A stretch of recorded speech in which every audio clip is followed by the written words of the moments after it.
Àwọn agbébọn yìnbọn lu àlùfáà ìjọ kátólíìkì lọ́jọ́ kérésì. Ikọ̀ afẹ̀míṣòfò tó ṣọṣẹ́ lágbègbè ọ̀gbọ̀kú níjọba ìbílẹ̀ ìlà-oòrùn Òwìrì nípínlẹ̀ Imo lọ́jọ́ tọ́sídẹ̀ẹ́ ọjọ́ kẹẹ̀ẹ́dọ́gbọ̀n oṣù kejìlá ọdún yìí. Àlùfáà ìjọ St. Kevin's Catholic Church Reverend Father Raymond Njoku ni wọ́n yìnbọn lù lọ́jọ́ náà.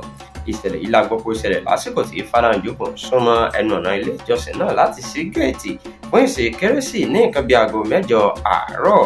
Ẹni tí ìṣẹ̀lẹ̀ náà ṣojú rẹ̀ ṣùgbọ́n tí kò fẹ́ dárúkọ rẹ̀ sọ pé kò sẹ́ni tó rójú àwọn tó ṣiṣẹ́ láabi ọ̀hún, ṣùgbọ́n ọwọ́ ni ìbọn ti ba àlùfáà náà. Àwọn agbébọn ọ̀hún yìnbọn lu àlùfáà náà lọ́wọ́. Kíá ni wọ́n gbé àlùfáà náà dìgbàdìgbà lọ ṣọsibítù tí wọn kò fi orúkọ rẹ̀ léde fún ìtọ́jú tó péye. Àdúrà ń lọ lọ́wọ́ fún àlùfáà náà fún ìmúláradá kíkún. Nígbà tó ń fìdí ìṣẹ̀lẹ̀ náà múlẹ̀, alukoro fún iléeṣẹ́ ọlọ́pàá ìpínlẹ̀ Imo Henry Okoye ní ìṣẹ̀lẹ̀ ọ̀hún ti dé tí iléeṣẹ́ ọlọ́pàá. Ó sọ síwájú pé ìwádìí ti bẹ̀rẹ̀ láti tọpinpin ìṣẹ̀lẹ̀ náà àtàwọn tó hùwà láabi ọ̀hún.